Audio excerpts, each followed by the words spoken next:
Hey YouTube, it's echobear, and today I want to be an app for you guys. It's called Cute Runner. Now before I get into talking about this app, let's get through some of the serious stuff. So Cute Runner is made by CMGE and Chili Room, and the first version that I can find of it being released was on March 13th, 2017. And as far as genre goes, this is an infinite runner, but with a hellish number of obstacles. So let's get to it. So, Cute Runner is weird. Mainly because of its lack of instruction at the beginning, lack of guidance for unlocking things, and the sheer number of enemies and things that can one-shot kill you.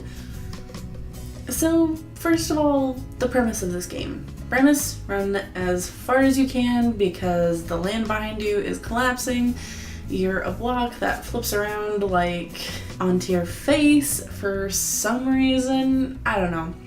You're a cube that's running away from the destruction of the world, and you try to pick up other cubes that are stranded and need help, who need to follow you as you go.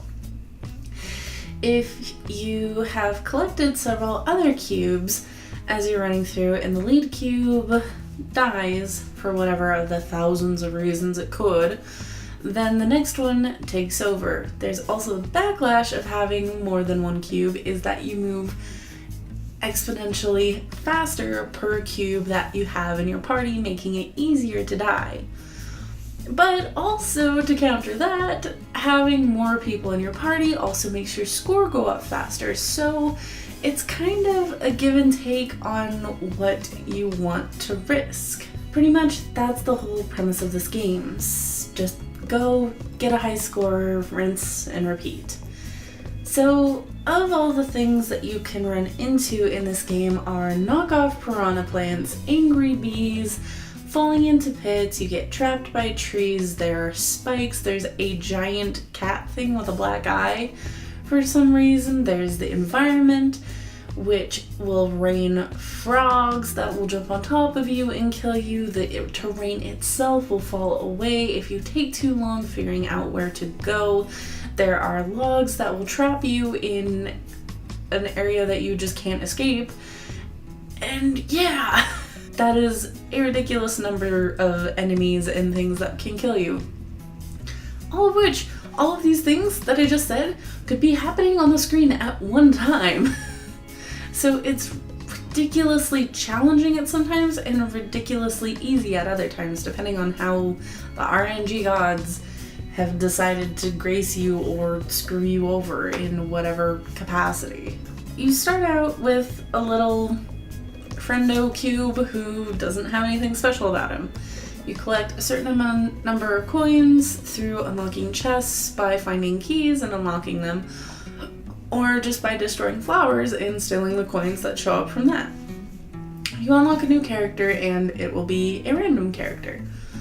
Every single time, and every time you unlock a character, the cost for the next character goes up exponentially, so it does take a long time and a lot of playing to unlock characters as you go through this game. Which is okay, except I wish you could just choose which character you got because some of them have nicer abilities than others. So, for example, there's the cube that you start out with that does nothing, a cube that plants trees behind it as you go. Another one can shoot arrows, another one's an Iron Man knockoff that shoots out power gloves. There's one that will destroy trees, there's a beaver that will lay down logs as you continue going through the game so you can go over water. There's ones that are immune to the plants, ones that are immune to bees, etc., etc.